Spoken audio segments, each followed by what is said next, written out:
representatives during his visit to India, as it would not be in keeping with the spirit and intent of the UFA understanding to jointly work to combat terrorism.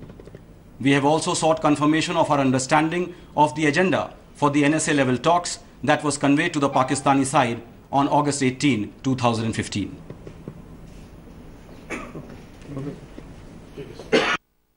Okay, that was Vikas Swarup, MEA spokesperson, very categorically now mentioning it's almost like a warning to Pakistan that they should not meet the Hurriyat leaders. It's an advice that the Indian establishment is giving. Now, Rajdeep, in the light of this particular advice that is being given, how likely is, number one, that Pakistan agrees to this advice?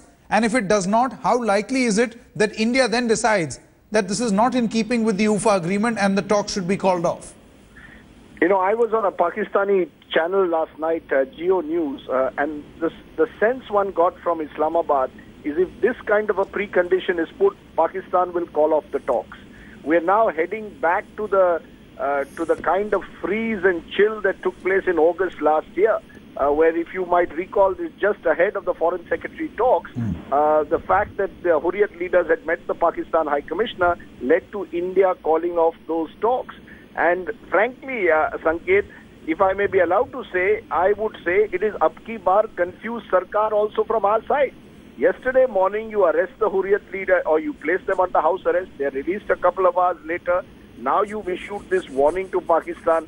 Now, was this all discussed through back channels before the NSA level talks were held? Or is this now India drawing a red line or a new red line which Pakistan is likely to reject? And therefore, are we back to square one? What, as I said, what happens to this UFA spirit? Was the UFA spirit when the UFA dialogue took place and when an agreement took place for the two NSAs to meet, did India convey to Pakistan in explicit terms that any meeting with the Hurriyat would be unacceptable to the Indian side? I think we have to now find out from the Pakistanis over the next few hours how they intend to respond.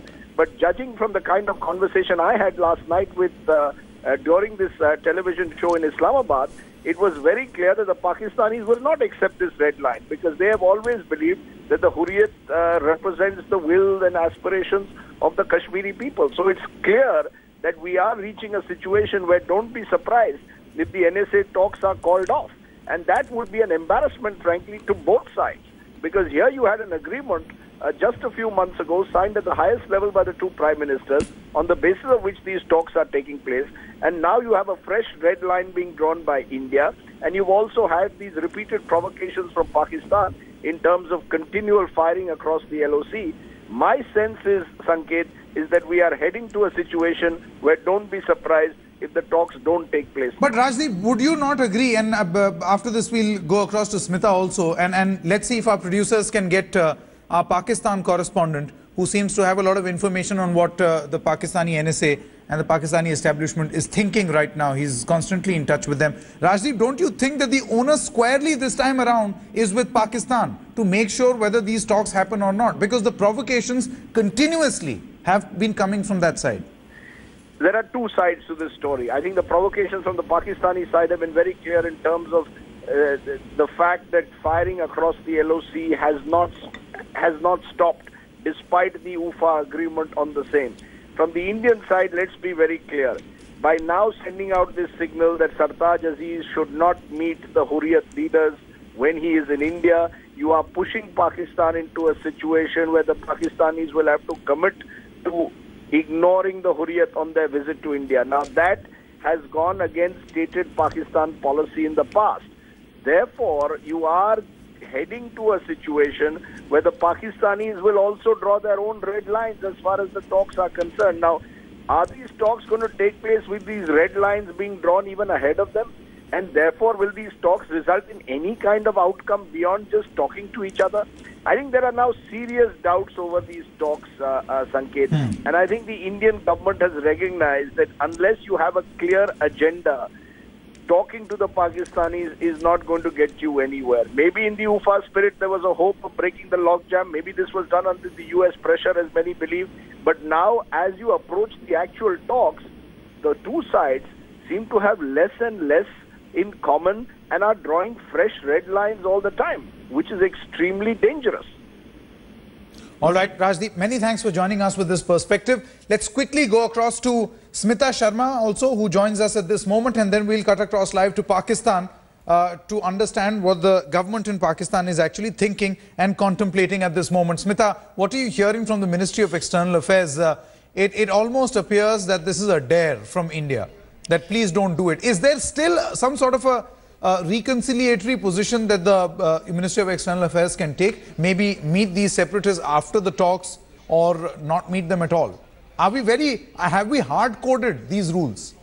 Well, absolutely. There is a very hardening of position here on both sides. And for India to have drawn the Hurriyat red line, it makes the Pakistani position absolutely difficult to come ahead with talks.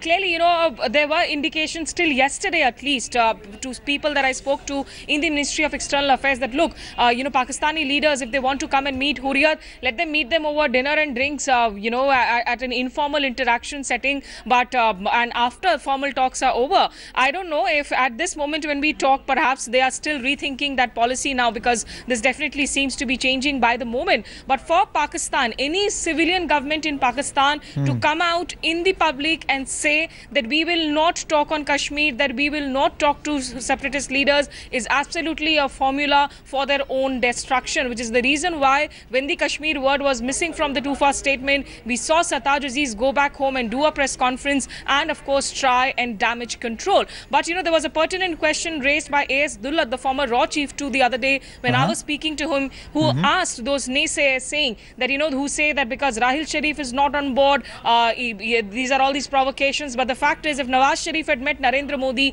he definitely had that clearance from Rahil Sharif and of course the ISI. Otherwise, even that meeting in Ufa wouldn't have happened. Well, we have seen how Pakistan U-turn happened immediately after Ufa. When they went back home and they were speaking in a totally different voice. What is their position going to be? This is undoubtedly the headline at this moment is where we are heading towards a flashpoint.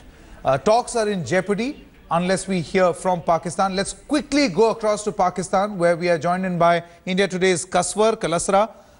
Kaswar, can you tell us what is the mood and feeling in the Pakistani establishment as far as these talks are concerned? Especially now that India has very categorically said, don't talk to the Hurriyat. Yes, definitely. The mood, when we talk about the mood of the Pakistani government and the people and especially the security establishment, one thing is very, very clear. That is, the Pakistan has deviated from its Ufa commitment with the Indian side. In NSA talks, Kashmir was never included. And all of a sudden at 11th hour, Pakistani side has included, stated that they will also talk about Kashmir issue, and also the one thing is important, that is the timing of inviting the Hurriyat leaders. This is one thing. I mean the power corridors in Islamabad are concerned about that as well. That is the experts and the analysts and also the Pakistan civil society, the members of Pakistan civil society, they are all stunned. That what we want to discuss is that the Pakistani side should have not invited the Hurriyat leaders at this point, when Pakistan is going to pave the way for formal talks. And at 11th hour, even the Kashmir was not included in the agenda, and yesterday's briefing by the spokesperson of Foreign Office, they categorically said that yes, we are going ahead with NSA talks, but Kashmir is included in that talks. Even as you have mentioned earlier, that in Russia, in Ufa talks, it was agreed that Kashmir will not be the part of this one. So this dilly-dallying, Kaswar, this dilly-dallying is all happening in Pakistan, and that is why these talks are in jeopardy. So the onus, if these talks were to fail, will be on Pakistan, Kaswar. I would strongly suggest... One thing is clear, let me clear, that Pakistani side will definitely go to India for the talks because it's the international pressure as well.